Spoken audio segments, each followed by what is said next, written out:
E aí, Kenjaku, como Itadori, você sabe quem é a sua mãe? Na verdade, não. Tenta adivinhar, Itadori. Cala a boca, eu tô tentando pensar. Mas eu literalmente posso te revelar agora. Sim, mas se você me contasse, ia ficar chato. Mas... tá bom, pensei um pouquinho.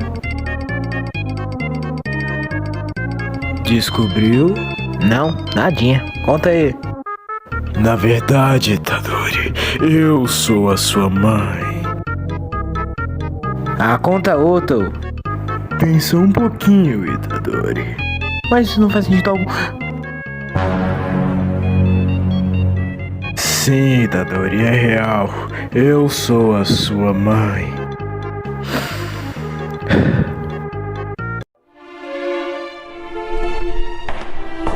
O que você tá fazendo, Itadori?